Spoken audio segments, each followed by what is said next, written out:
What up? It's your boy T-Bird from The Reaction. Today is Films Friday. So, time for the meat and potatoes of Films Friday. And it's a little early, but it's always good to have your big meals early to get it out the way. So, a lot of y'all, I put a poll up, see what's going to be my next one. And next kill count. So the question was between Bay of Blood, Host, 12-Hour Shit, Prowler, and Invisible Man 2020. And with 70%, Invisible Man 2020 was picked as the kill count. So, with that being in mind, Invisible Man will be taken out and Prowler will be eliminated. So Bay of Blood, Host, 12 Shifts will be in the next poll, along with two different ones as well too. Could possibly be Pieces or maybe another movie, who knows. So, other than that, let's get into the kill count for the 2020 remake of Invisible Man. Well, I'm not sure it's the exact remake of the one back in 1930, but who knows. So, without further ado, let's check this out. Y'all picked it, you got it. So, let's get it.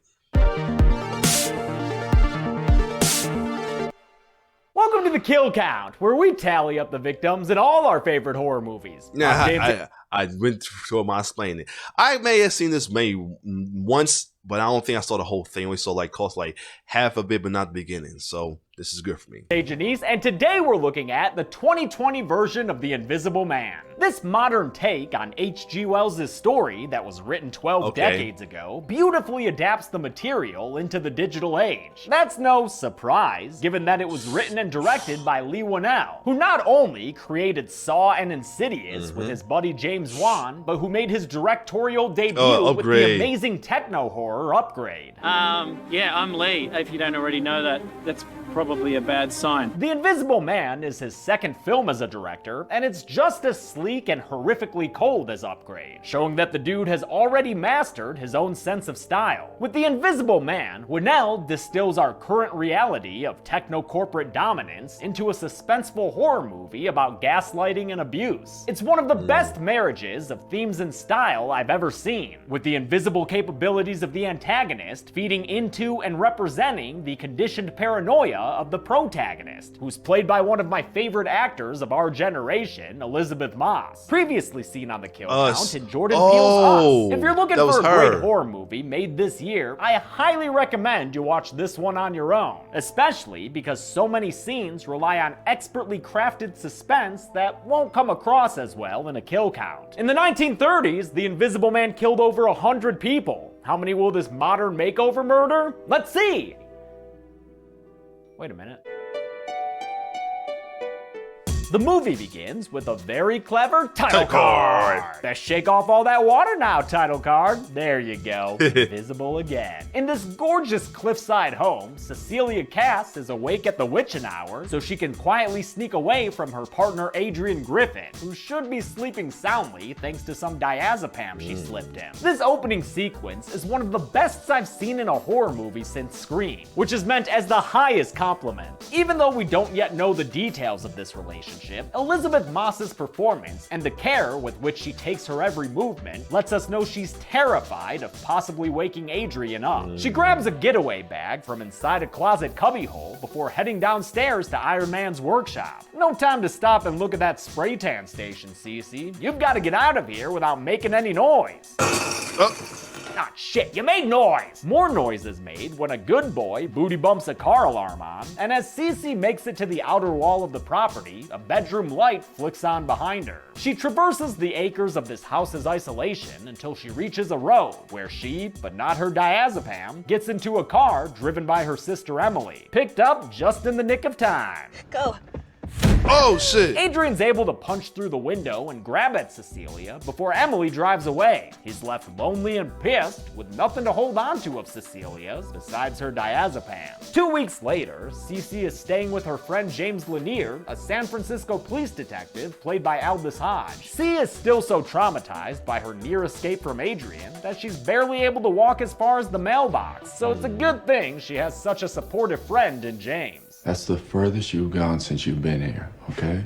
So as far as I'm concerned, you just walked on the moon. She was an astronaut. Cece's taking every step possible to keep herself hidden from Adrian, but all these efforts may be unnecessary after her sister Emily shows up with the latest news. Adrian is dead from an apparent suicide. It's a total shock to Cece, especially since Adrian was always so controlling, not just in his life, but hers as well, dictating everything from her outfits to her diet. She also implies that he would hit and sexually abuse her, and that he tried to put a baby in her as a way to keep them connected forever. Thankfully, she was able to avoid a pregnancy by secretly taking birth control. With Adrian 6 feet under now, Cece can get the mail with ease, impressing James and his daughter Sydney, who hopes to get into Parsons fashion school after she graduates this year. Cecilia gets a summons to head into the city and meet with Adrian's brother Tom Griffin, who also acts as the attorney of Adrian's estate. He begins to read Adrian's will, which only serves to manipulate Cece, even from beyond the urn of his ashes. Although our relationship was far from perfect, I at least thought we had built up enough trust that you would talk to me rather than running away from what you perceived us to have. Sorry, you're not allowed to do that. Well, is he allowed to give Cece $5 million? Because that's what Tom's supposed to do, according to Adrian's will. Whole lot of moolah there, all for the low cost of one Hancock. Cecilia takes the money and uses it to buy James a new ladder and Sydney a ladder to success, since she's going to use it to fund a Parsons tuition. You going to fashion school, kid? Nice. It's a really sweet scene that goes a long way towards making you care about these characters. All 3 actors, including then 16-year-old Storm Reed, do a great job being realistically goofy and compassionate towards each other. And that makes it all the more unnerving when we get this creepy distant shot from down the hallway, implying that they're already being watched by someone they can't see. This movie really is a masterpiece in paranoid filmmaking. With its long searching shots of empty space, it makes the viewer constantly vigilant for some evidence of the Invisible Man's presence. It's a very active viewing experience that also recreates Cece's feelings of paranoia. But mere paranoia can't be blamed for what happens to her breakfast skillet the next morning. Big, come on, girl. You're gonna be late. Ooh. The bacon burns and goes straight up in flames, but Sydney saves the day with a fire extinguisher, so no damage done, you know, for now. That night, a home alone Cece finds the front door mysteriously open, and though she doesn't see anyone outside, if she had been a bit more attentive, she might have noticed the foggy breath being exhaled right next to her. Later, while she's sleeping, her covers are removed and some camera flashes go off, briefly lighting up the room and causing her to wake up. Who could have done that, Cece? Don't worry about that guy, see? He's just an homage to the OG film. I love that it's motivated too. There would be a dress stand in there since Sydney wants to go to fashion school. We get another reference to the Claude Rains film when Cece sees a butt print in the cushion of this chair. Shit. But again, it's only a reference. Ain't no invisible butts there. Though there is something keeping her from pulling the sheet back to her bed. Or rather, someone. And they're coming right for her. James! What? What's wrong? Oh, sorry. Unsurprisingly, there's nothing Cece can point to as evidence by time James and his massive triceps get to the room. Adrian will haunt you if you let him. Don't let him. You got it, dude. You can get back to your dips now. Cece has a job interview the next day at an architectural firm with a painfully tech startup logo. The interviewer is played by Benedict Hardy, who was that nasty fucker Fisk in Upgrade, but he's barely through flirting with her when she discovers that her work samples are missing from her binder. Even worse, she passes out during the interview. That tends not to get you the job. It does get you a trip to the hospital, though, where more nods to the original film can be found. I think Winnell perfectly balanced making this film his own while paying respect to the classic. It's good stuff. The hospital calls her later and says that she probably fainted because of all the diazepam in her system. But Cecilia says she hasn't taken her diazepam since she ran away from Adrian. Hell, she doesn't even have it anymore after dropping it outside his house that night. Oh my god! Cece goes to Tom and asks him to tell Adrian to stop messing with her. She thinks he's still alive somehow, since he once told her he would do this kind of shit if she ever left him. That he would walk right up to me, and I wouldn't be able to see him.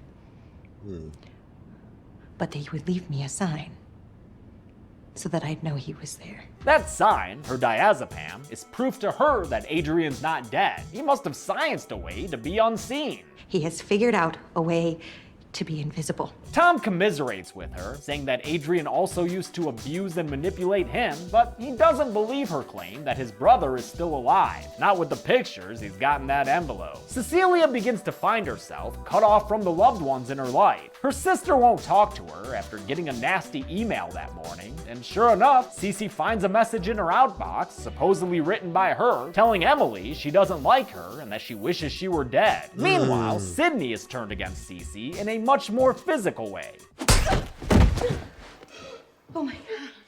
Sydney, are you okay? Why would you just stop? Stop, Dad! I find it kind of hard to believe that Sydney would blame C for that when she was clearly too far away to hit her, but I guess it's the most reasonable explanation for the girl to come to. James believes his daughter, so together they step out, leaving Cece all alone with her invisible tormentor. Where are you? Wow. Come on! What are you waiting for? She tries to reveal his tracks with coffee grounds. Good thing they don't buy whole beans. But when he doesn't show himself, she decides to give his cell phone a call. She hears it vibrating from the attic, so she goes up there and tracks it down, finding some very disturbing pictures on it of her sleeping the other night. After discovering where her missing work samples went, she sees a text on the phone saying, "Surprise," then hears something coming from over by the attic ladder. Doesn't look like anything's there, see? But how can you know for sure? Oh shit, Peepin' Paint Man! Cecilia hops down and arms herself, then follows the paint trail to the kitchen, where it looks like this Invisiboy has washed himself off in the sink. Fully invisible again, he physically attacks Cecilia in a fight scene reminiscent of those in Upgrade. Come here! You know I gotta do it. It's a sign of how well done this fight is that you can tell exactly what's happening even though one of the participants is invisible. Elizabeth Moss called this sequence the most physically challenging of the film since it involved stunt wires and fighting a dude in a green screen suit. It was also quite the acting challenge. Because they were using a motion-controlled robotic camera to get all the cool Upgrade-like shots, she had to act while hitting specific beats that were counted out loud like it was marching band. And 12, and 13, and 14, and... You have to listen to the count while you're acting, which is a Herculean feat of multitasking that I could not achieve. But she just pulls it off. Also, Good I love job. that Moss acknowledges how crucial the stunt performers were here. They wanted me to do as much of it as possible, although I had incredible assistance from my stunt double, Sarah. I had an incredible stunt team here. Hell yeah, she did. Look how Sarah flew. Cece eventually gets away and runs down the street until she's able to be picked up by an Uber driver. Or maybe a Lyft driver?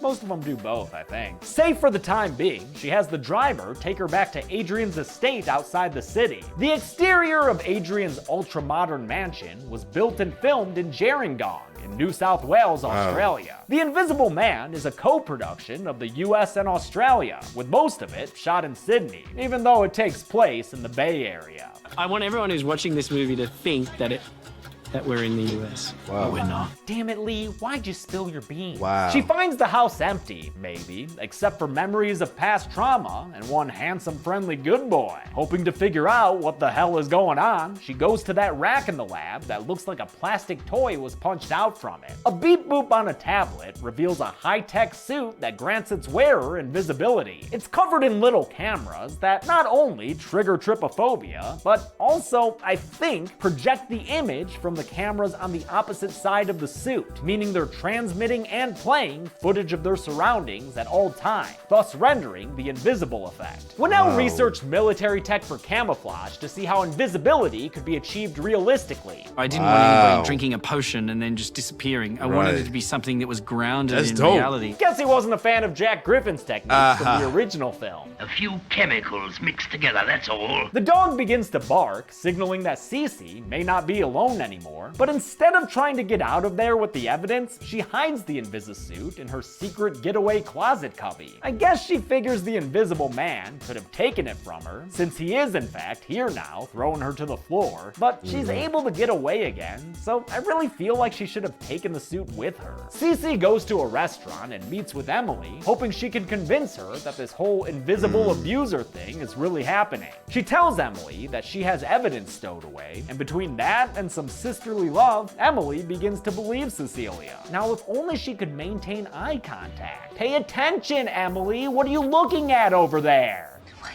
Oh shit. Oh, fuck. Okay. Emily drops dead on the table in a horrific and sudden kill that leaves Cece looking guilty of murder and a poopy pants crying face. She's arrested and taken to a facility where her rantings at the invisible aggressor don't do her any favors in terms of looking sane. I see you! I see you! Talking to an invisible man? That's a needling. She's locked in a cell, and as the drugs begin to take hold, she hears some auditory proof of Adrian's presence. Surprise. Cece is damned by security footage and a threatening email from her in Emily's inbox, and as much as she'd like to tell James about the Invisi-suit she found, she can't risk showing her hand when this room hasn't been properly landfished. I can't tell you right now.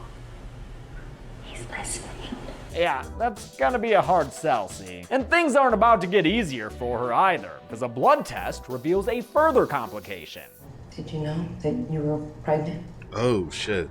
That's a lot for C to have on her mind as she meets with Tom, who comes to visit her. He tells her that because of her sororicide, she's forfeited the money from Adrian's will, which also means Sydney about to lose her tuition funds. Damn, Tom, you a bastard. Tell him how much of a bastard he is, C. You're just the jellyfish version of him. Everything but the spine. The nasty Nigerian smiles as he tells her that she does have an option available to her, one that'll let her keep the money and get out of jail free. Agree to have the baby. And go back to him.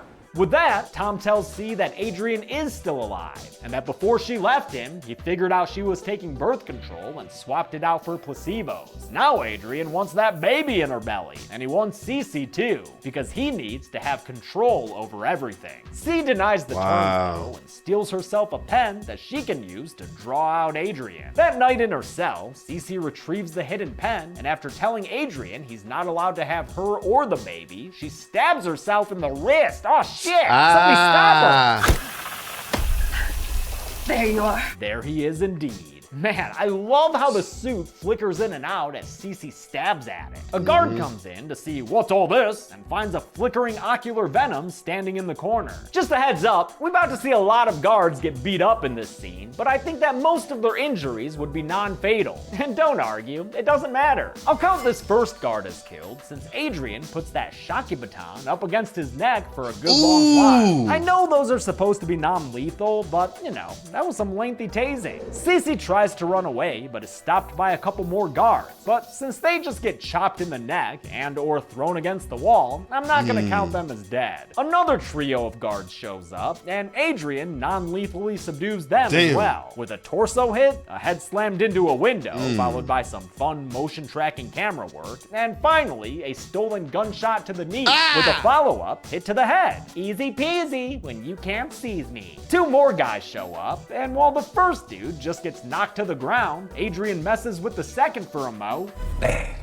before casually shooting him from behind as he walks away. And that one, I finally will count. After all that, Cece finally grabs a gun from a fallen guard and runs after the flickering Adrian, even getting a shot off at him in the stairwell. She uses the weapon to escape the facility and chases Adrian out into the rain, where she stalks him in the parking lot like some kind of drenched kitty. When he finally appears, he chokeslams her against an ambulance and says that because she fought back against him, now he's gonna go murder Sydney. You know, just to teach her a lesson. He incapacitates one more guard and walks away without killing him, leaving yet another eyewitness to this invisibastard's existence. Cecilia watches as Adrian drives away, and on his way out, he causes another car to crash. Cece takes the opportunity to grab herself them wheels and drives away from its concussed driver and some Billy the Puppet graffiti on the wall. She calls James and tells him that Sydney's in danger, and she ain't lying. The back door at his house just opened, and that wasn't caused by no wind. Sydney wakes up and, sensing that she's not alone, sprays some mace that finds its target and reveals an invisible presence.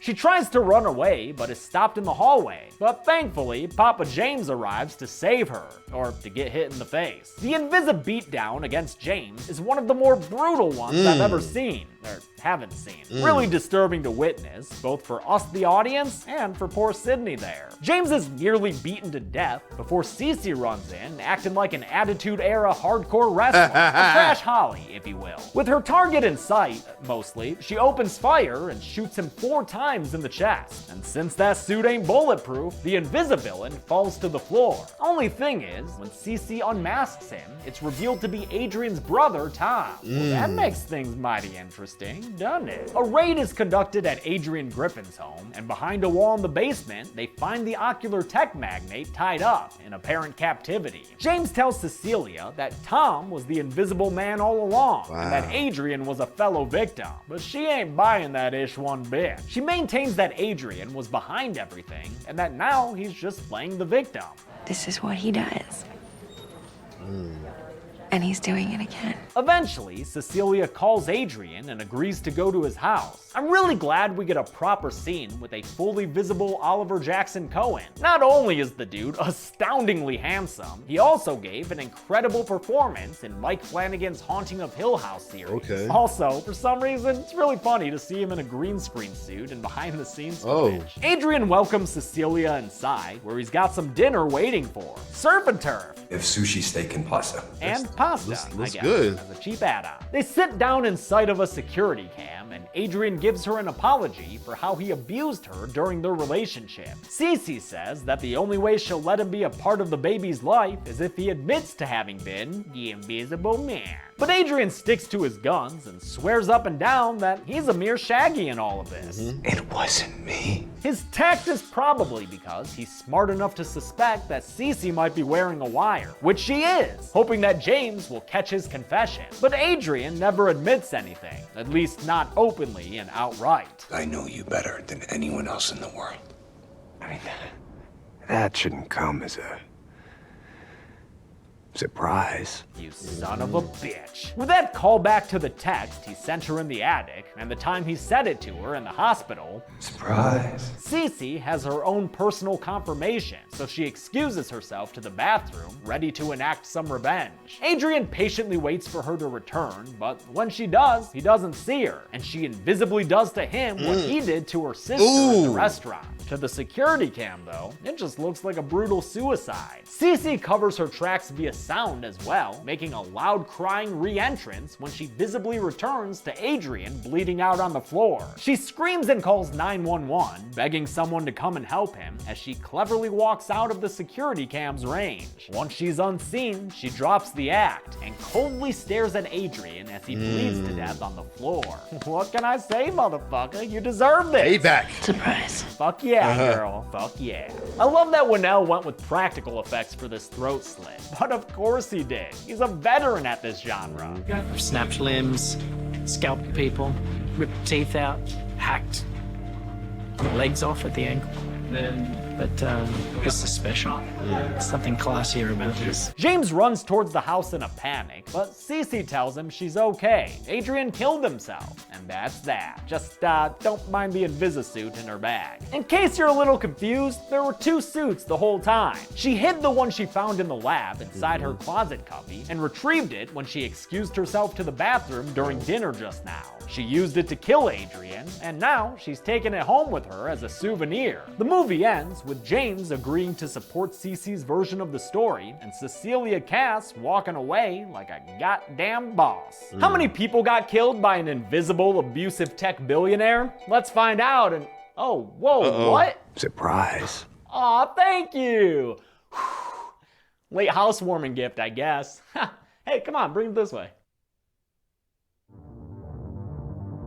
Since I decided against counting all those guards as kills, only 5 people died in The Invisible Man. 4 dudes and 1 lady. Still feeling conflicted about whether or not I should have counted those guards. Oh well, with a runtime of 124 minutes, that left us with a kill on average every 24.8 minutes. I'll give the golden chainsaw for coolest kill to Adrian Griffin. Both throat slits in this movie were abrupt and very memorable, but his beats out Emily's by being a little more bloody and a lot more satisfying. Eat shit, guy! Don't machete your lamest kill will go to the guard shot off screen. Kind of a given there. And that's it. The Invisible Man remake came out in 2020, and there's some talk of a sequel in the works, but you never really know until production has started. Until next time, I'm James A. Janice. This has been the Kill Count. All right, so that's it. Oh wait, do this one do? Thanks a lot for watching this one. This kill. Do it. This one will have the trailer. Like I said, new ones have trailers now. But that is all for the Kill Count for Invisible Man 2020. So next up will be return. Well, I'll make 2 polls. One for my next kill count after the next one, and well, first off, the next one between either I should do Wrong Turn 5 or possibly do Day of the Dead. That's gonna be the note to keep going with it, or do Day of the Dead. If not, I'll wait for Day of the Dead. And then next up will be the other kill counts. If Day of the Dead is not part of it, I will put a new poll up for that, adding it. So other than that, if you like my reaction, like, share, subscribe to my YouTube channel. It's your boy T-Bird signing off. One love. Sorry, I'm just trying to get to the mouse. Okay. Come on. There we go.